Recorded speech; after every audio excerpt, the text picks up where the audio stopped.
Hello, what's up guys? Welcome back to another video of Canime TV, where I share my thoughts and opinions on all things anime and manga. In this video, we will be talking about the newly dropped One Piece chapter 1025. This week's chapter was titled The Twin Dragons. On the title page, we see Usopp telling his bogus stories and what seems to be animals who are in the form of journalists. I mean, this could be Oda hinting us that we are heading towards Elbaf next, but who knows? So on the first page, we see Luffy screaming and berating an adult dragon Momo about how he's unable to fly despite being a huge-ass dragon. I guess the fear of flying doesn't just go away after becoming an adult. What a way to drop a mental health message on trauma. Way to go, Oda. On the next panel, we skip back to the fight between Yamato and Kaido on the roof of Onigashima. We are shown an epic panel of a clash between Yamato and Kaido, resulting in Kaido's bleeding from his forehead and a crack on Yamato's face. I guess Yamato is reaching the limits of his hybrid form in the dog fruit. This kind of reminds me of Hollow Ichigo in his hollow form, when he actually reached his limits. On the next page, we see Yamato backing away from Kaido, and Kaido taunting her, asking her if she was going to be on the defense. Irritated by that, Yamato came back with a full swing using his club, smashing Kaido on his head with the skill Himoroki. After the attack, we see Kaido on his knees, questioning Yamato's belief of her actually thinking that she is actually a citizen of Wano, saying that everyone knows that she is Kaido's son, and that she can't escape from their fate, stating that no samurai will ever consider her as one of them. Yamato then demanded that Kaido shut his mouth and that he knows nothing about any of it. I mean, how could he know anything, considering that he locked Yamato up for almost her entire life? Kaido then argued that Yamato had spent all her life running, trying to escape from his grasp, saying that she was always alone and had no one to rely on.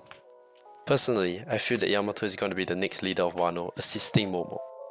I mean, I know that there are theories out there saying that she might become the final member of the Straw Hat crew, but for me at least, Yamato seems more like he is more suited for assisting Momo, considering that he has the logbook by Oden. At least that would be the case until Luffy needs help again in the final war. Yamato then said that he had friends, and we are shown a panel of Ace's face and a few samurais that were executed from feeding her when she was locked up. Kaido then smacked her with a bagua, saying that all of it were just lies, and it was just who she was affiliated to that made them do what they did, and that Yamato should stop denying his fate and just accept herself for being Kaido's son. Honestly, the build up to the final fight between Kaido and Luffy is so satisfying. Just thinking about the legacy of Oden and Ace being passed down to Luffy by having Ace's will, Yamato by having Oden's spirit, and Momo being the direct descendant of Oden. To me, this was an example of flawless writing, but more on that later. We then shift back to Momo finally flying with Luffy on his back, heading towards the roof of Onigashima. But they ended up crashing into the building before that, because Momo decided to fly with his eyes closed to overcome his fear of heights. We were then shown everyone's expression who were in the middle of fighting one another. And I gotta say, to me, Zoro's responses truly show why he is Luffy's right hand. I'm not saying that he was the only one who noticed and acknowledged that Luffy was there, but you could also say that he didn't really care if the dragon was Kaido or just another dragon. To him, the presence of Luffy made a bigger impact, and that says a lot.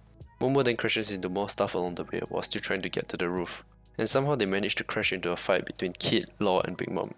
And here, we see that Law was the only one who saw Luffy. Man, I love their bromance, and he has come a long way since Punk Hazard. Or technically since the War of the Bears, since he did save Luffy after he was injured by Akainu, and he did help him get to the Amazon island. Finally, we cut back to the fight between Yamato and Kaido, and we see that Yamato has already depleted most of her energy and was out of her hybrid form, but she still manages to gather up her strength for another attack. At the same time, Momo, still with his eyes closed, had crashed out of the building and finally made it to the roof. Luffy then told Momo that Kaido was right in front of them and that they should crash land on the roof. Upon hearing Kaido's name, Momo's eyes opened with fury and charges straight towards Kaido. While Momo was flying towards Kaido, Luffy activated his gear for Snake Man. In the next panel, we see an epic combination attack from Luffy and Yamato that was able to knock Kaido away. Luffy then thanked Yamato for stalling the time for him to be back. In the final page, we see Kaido questioning how Luffy was still alive, and who was the other dragon. Luffy then declared that he will not die no matter what happens, and once again announced his ambition to become the Pirate King. Following that lead, Momo, despite still being scared, declared his name and similarly announced his ambition for him to become the next Shogun of Wano. And the chapter wraps up with Kaido stating that there is no need for two dragons in this world. Honestly, I'm extremely satisfied and thrilled for this chapter and how the fight is going. I mean, of course Luffy is going to defeat Kaido, but at the very least we were shown the huge power gap between Luffy and Kaido at the start of the Wano arc, and how Kaido technically defeated Luffy 3 times before Luffy got to where he is now.